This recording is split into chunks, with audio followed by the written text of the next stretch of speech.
भारत माता की, भारत माता की।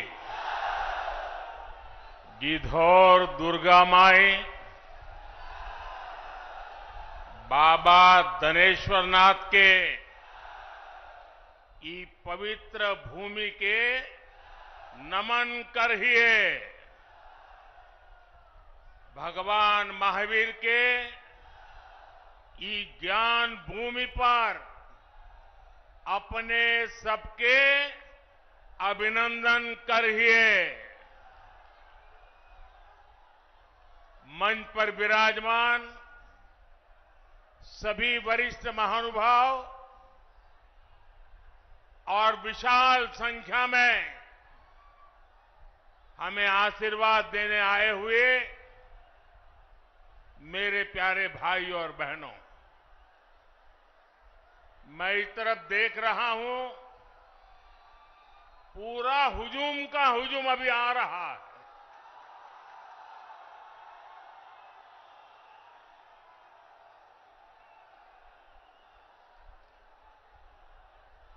अब जरा मैं आपको सवाल पूछना चाहता हूं,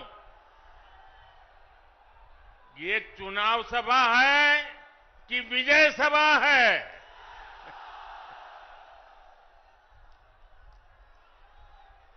आपने कमाल करके रख दिया आज।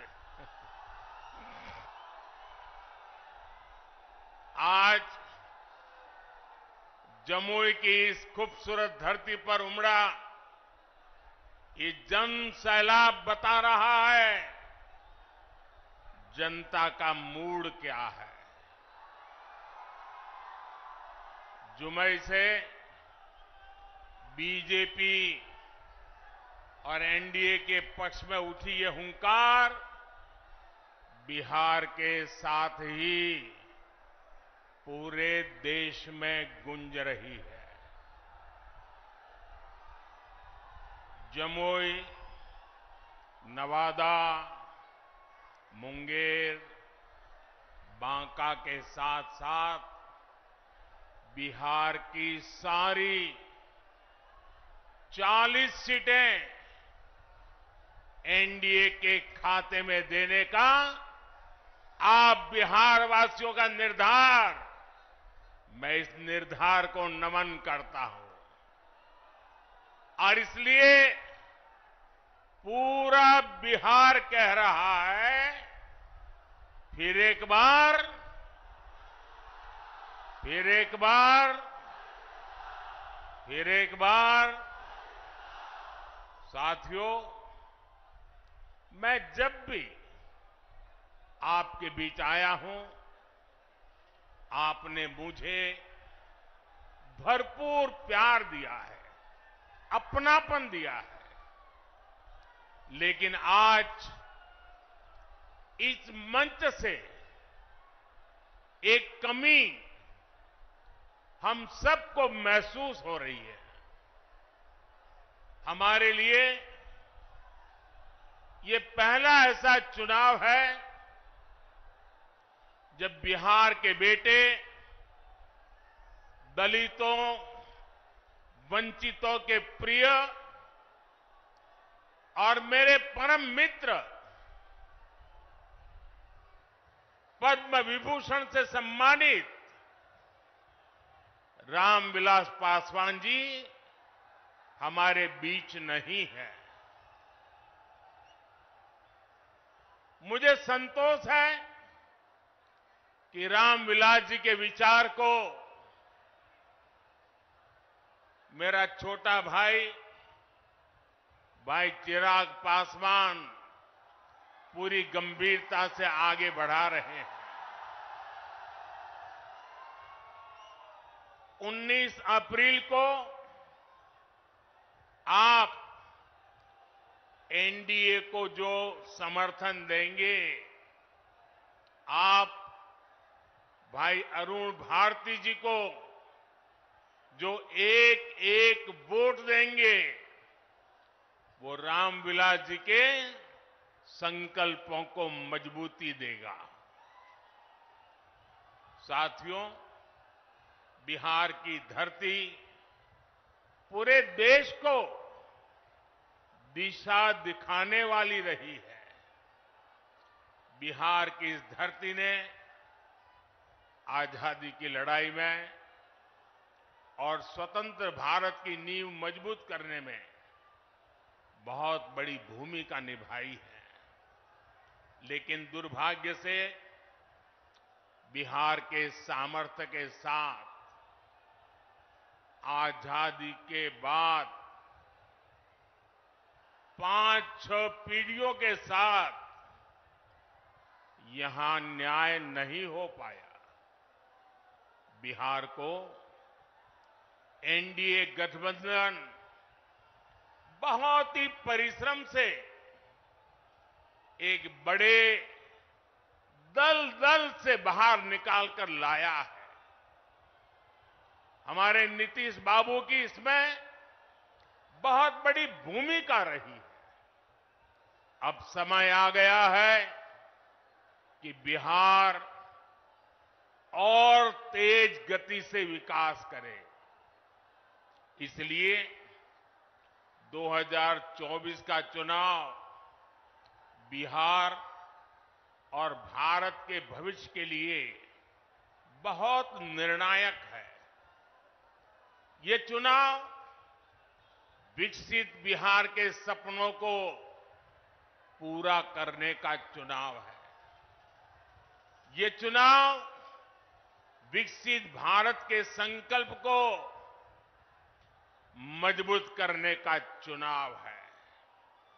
आज एक और कांग्रेस और आरजेडी जैसी पार्टियां हैं जिन्होंने अपनी सरकार के समय पूरी दुनिया में देश का नाम खराब किया था।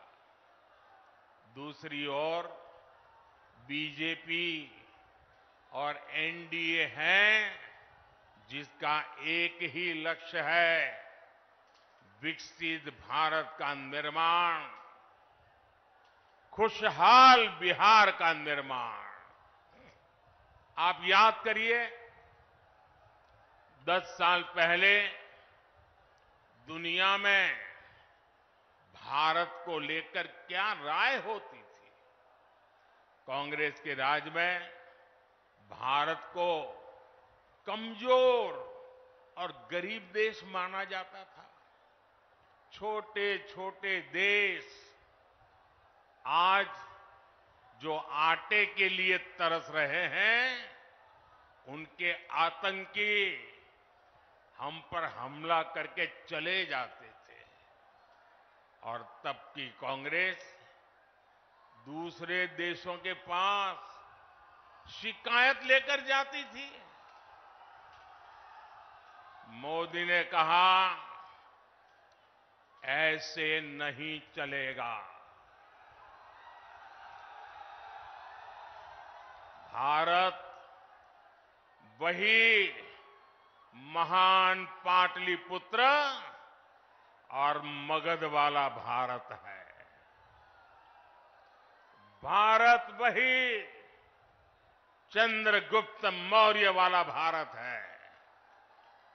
आज का भारत घर में घुसकर मारता है।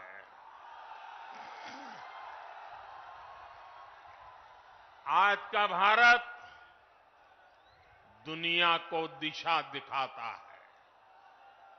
अब दुनिया देख रही है कि केवल 10 वर्षों में भारत की साख और भारत की हैसियत आज कैसे बढ़ी है। आज भारत दुनिया की 5वीं सबसे बड़ी अर्थव्यवस्था बन चुका है। चंद्रमा के जिस कोने पर कोई नहीं पहुंचा था, वहां हमारा चंद्रयान, हमारा तिरंगा पहुंचा है। भारत जब G20 की मीटिंग करता है तो उसकी चर्चा भी पूरे विश्व में होती है। ये किसने किया? ये किसने किया? ये किसने किया? जी नहीं, आपका जवाब गलत है। ये मोदी ने नहीं, ये आपने किया है। आपके एक वोट ने किया है। आपके वोट की वो ताकत थी जिसके कारण ये सब संभव हुआ है। और इसलिए इस सफलता के हकदार अगर कोई है तो आप मेरे प्यारे देशवासी हैं। साथियों, आज देश कैसे बदल रहा है, बिहार खुद इसका साक्षी है। और बिहार कैसे बदल रहा है, इसका उदाहरण जमुई में भी देख सकते हैं। आप याद करिए, हमारा ये जमुई आरजेडी और कांग्रेस के काले दौर में यहां क्या हालत होते थे। जमुई की पहचान कैसी बना दी थी इन लोगों ने। जमुई आरजेडी के जंगल राज का कितना बड़ा भुक्तभोगी होता था। जमुई की पहचान नक्सलवाद से होती थी। सरकार की योजनाएं यहां पहुंचने ही नहीं दी जाती थी। नक्सली यहां सड़कें नहीं बनने देते थे। इसका नुकसान यहां के गरीब, मजदूर और किसान को होता था। लेकिन आज वही जमुई विकास के हाईवे पर तेज रफ्तार पकड़ रहा है। नक्सलवाद दम तोड़ चुका है। जो लोग नक्सलवाद के रास्ते पर भटक गए थे, उन्हें हमारी सरकार ने मुख्य धारा से जोड़ा है। उनके परिवारों को पूरा सहयोग दिया है। अब इस इलाके से एक्सप्रेसवे निकलेगा, मेडिकल कॉलेज भी खुल गया है। अब जमुई के एक और देवघर से हवाई जहाज की सेवाएं शुरू हो गई हैं, तो दूसरी ओर गया एयरपोर्ट के विस्तार की तैयारी भी चल रही है। इस इलाके में इतनी प्राकृतिक सुंदरता है। हमारा प्रयास है कि देवघर और गया जी आने वाले लोग यहां भी आकर के जाएं। पूरे बिहार में रोड इंफ्रास्ट्रक्चर के लिए हमारी सरकार करीब 1 लाख करोड़ रुपए खर्च कर रही है। इन सारे प्रयासों से यहां रोजगार और स्वरोजगार, इसके अनेक अवसर बन रहे हैं। भाइयों और बहनों, आपको एक बात और कभी भी भूलनी नहीं है, हमेशा हमेशा याद रखनी है। याद रखिए, और कोई भी गरीब मां का बेटा इसको भूल नहीं सकता है। कोई भी किसान का बेटा भूल नहीं सकता है। कोई भी आशा अपेक्षा के लेकर के जीने वाला नौजवान, मेहनत करके आगे आया हुआ नौजवान, उस बात को कभी भूल नहीं सकता। याद कीजिए, रेलवे में भर्ती के नाम पर जो लोग गरीब युवाओं से जमीन लिखवा लें, वो बिहार के युवाओं का कभी भला नहीं कर सकते। रेल मंत्री हमारे नीतीश बाबू भी थे। आज तक कोई शिकायत नहीं आई नीतीश बाबू के खिलाफ। और इन लोगों ने गरीबों की जमीन छीन ली। घमंड या गठबंधन वालों के समय में केवल खस्ता हाले ट्रेनें चलती थी, लेकिन अब पूरे देश की तरह ही बिहार के लोग भी वंदे भारत ट्रेन में सफर कर रहे हैं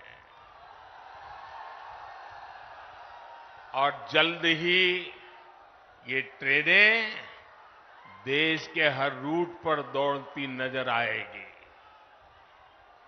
जमुई के पुराने रेलवे स्टेशन की जो हालत है वो तो आप भली भांति जानते हैं।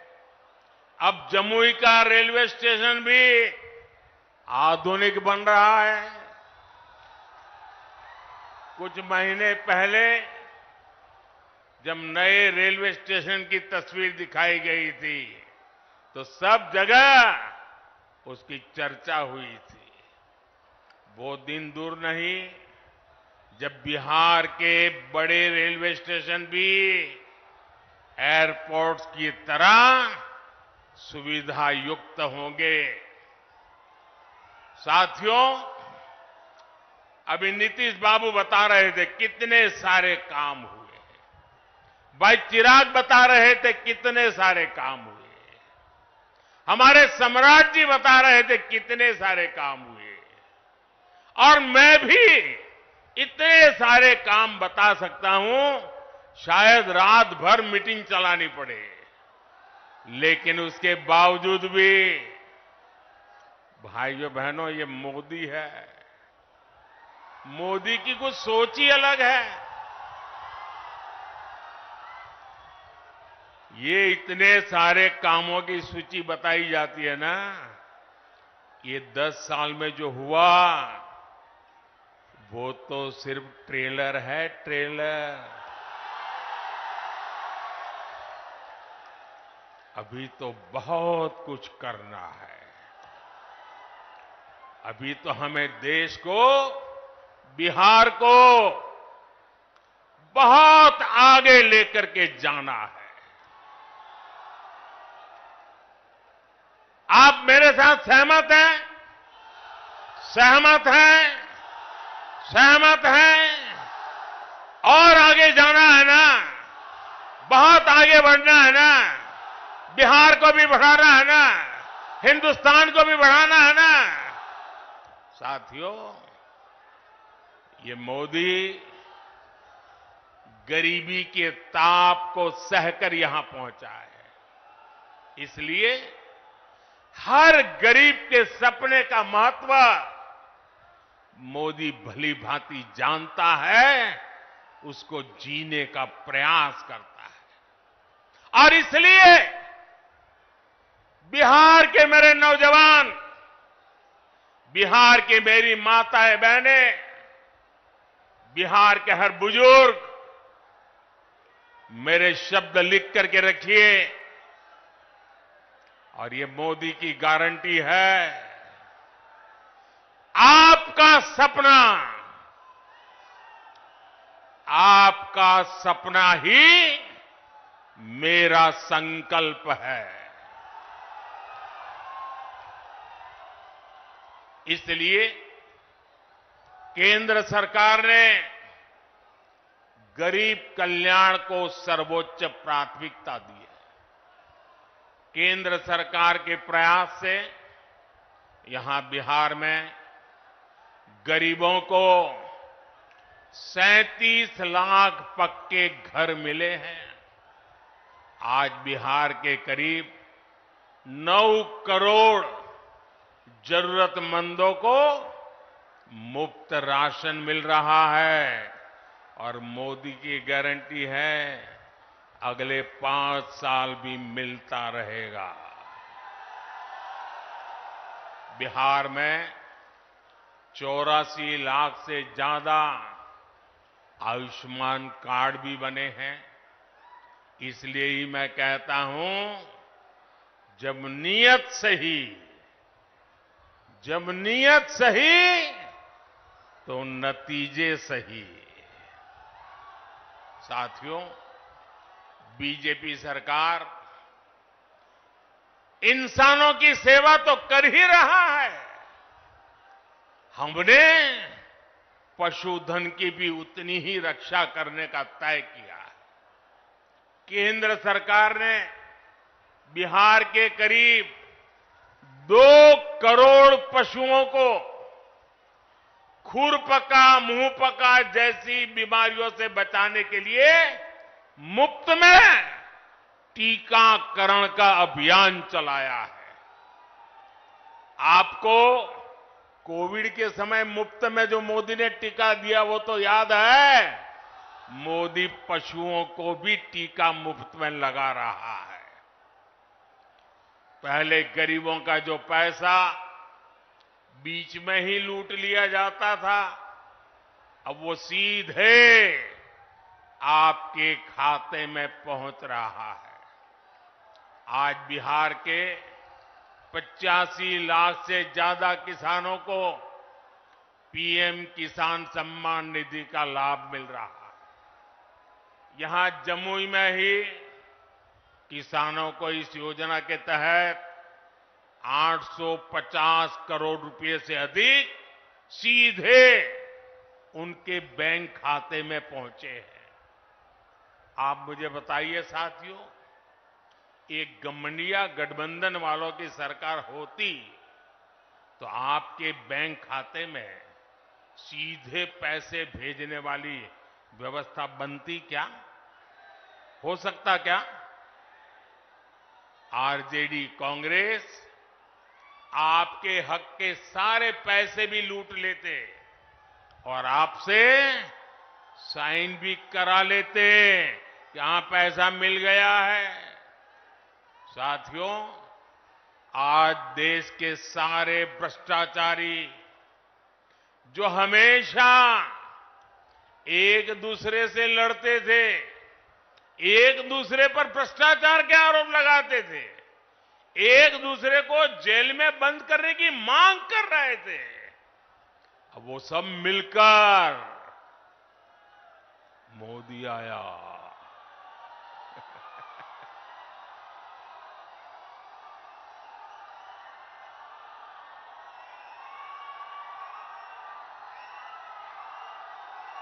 भ्रष्टाचारी कान खोल करके सुन ले, ये मोदी नहीं आया, 140 करोड़ देशवासियों का भ्रष्टाचारियों के प्रति गुस्सा निकल करके आया है।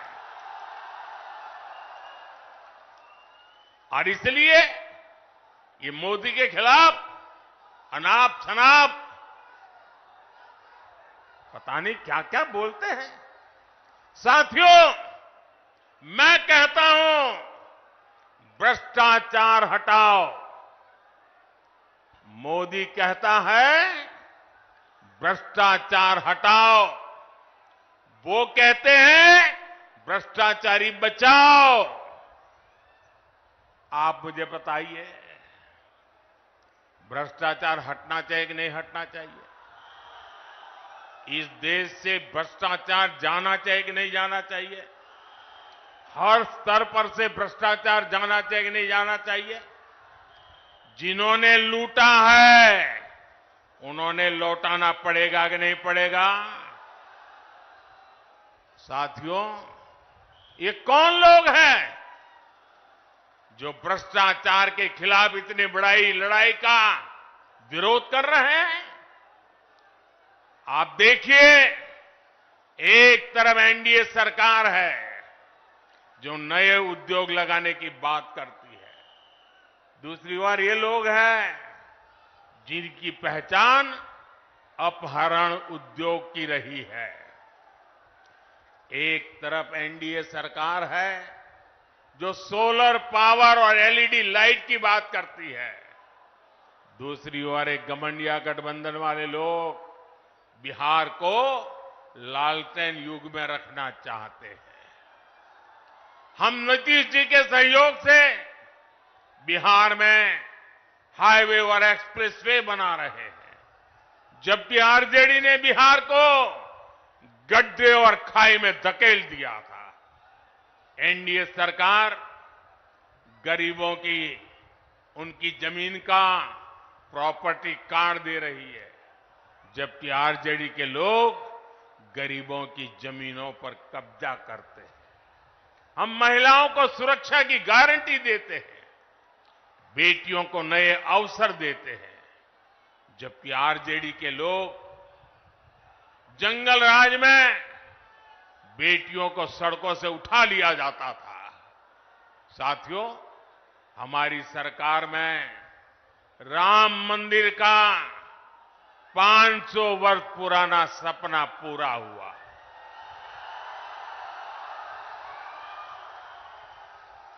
जबकि यही आरजेडी कांग्रेस ने राम मंदिर ना बने, इसके लिए पूरी ताकत लगा दी थी। आज भी ये लोग राम मंदिर का उपहास उड़ाते हैं, अपमान करते हैं। साथियों, कांग्रेस हो या आरजेडी, इन्होंने हर मौके पर बिहार और बिहारी गौरव का अपमान किया है।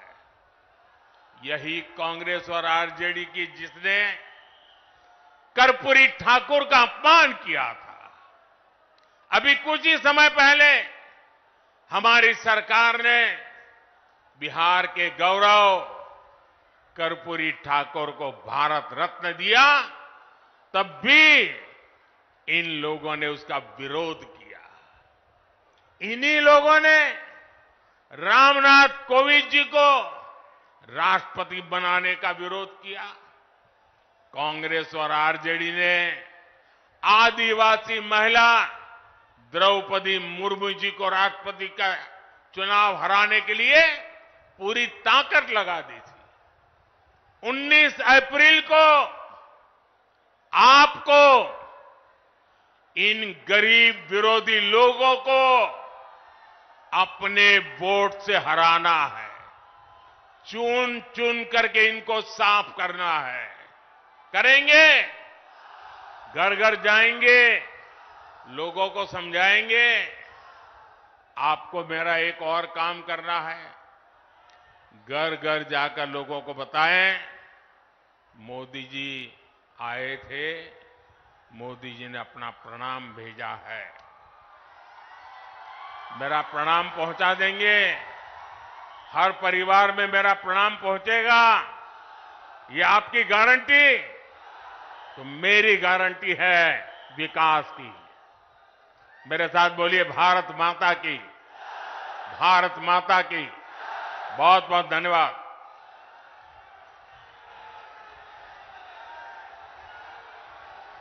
नरेंद्र मोदी जिंदाबाद।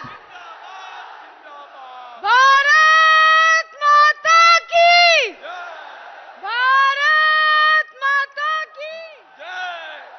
नरेंद्र मोदी जिंदाबाद, नरेंद्र मोदी जिंदाबाद, नीतीश कुमार जिंदाबाद, चिराग पासवान जिंदाबाद, अरुण भारती जिंदाबाद, हेलीकॉप्टर छाप जिंदाबाद, हेलीकॉप्टर छाप जिंदाबाद।